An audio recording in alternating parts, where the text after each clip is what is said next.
काही मिनिटातच मित्रांनो 6 important current affairs आपण बघणार आहोत आणि यापैकी एक क्वेश्चन एक्झाममध्ये नक्की येऊ शकतो. मित्रांनो, ऑपरेशन सिंदूरला आता 1 वर्ष पूर्ण झालं आहे. यामुळे डिफेन्स रिलेटेड न्यूज पुन्हा चर्चेत आलेली आहे. यावरून क्वेश्चन असा विचारला जाऊ शकतो की ऑपरेशन सिंदूर कोणत्या क्षेत्राशी संबंधित आहे? कॉमेंटमध्ये तुमचं उत्तर नक्की सांगा. आता बँकिंग रिलेटेड मोठी बातमी मित्रांनो, आर-बी-आयचे डेप्युटी गव्हर्नर म्हणून रोहित जैन यांची नियुक्ती करण्यात आलेली आहे.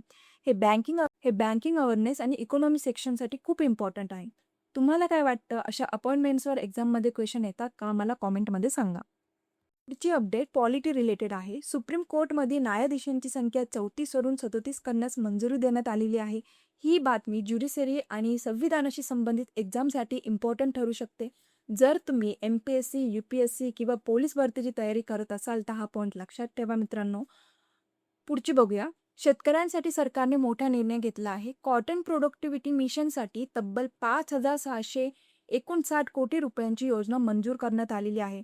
महाराष्ट्रातील कॉटन प्रोड्युसिंग डिस्ट्रिक्टसाठी ही अत्यंत महत्त्वाची बातमी आहे. तुमच्या जिल्ह्यात कॉटन फार्मिंग होत असेल तर कॉमेंटमध्ये डिस्ट्रिक्टचं नाव लिहायला विसरू नका. आता महाराष्ट्र रिलेटेड ट्रेंडिंग बातमी बघूया. मुंबई-पुणे एक्सप्रेसवर स्मार्ट ट्रॅफिक सिस्टीम सुरू करण्यात येणार आहे. यामुळे ट्रॅफिक मॅनेजमेंट आणि सेफ्टी आणखी इम्प्रूव्ह होणार आहे. पुणे किंवा मुंबईमधले व्ह्युअर्स आहात का इथे? असल्यास येस कमेंट करा. आणखी एक पुणे रिलेटेड मोठी अपडेट म्हणजे पुणे मेट्रो फेज 3 लवकरच सुरू होणार आहे. यामुळे ट्रान्सपोर्ट आणखी फास्ट आणि इझी होणार आहे.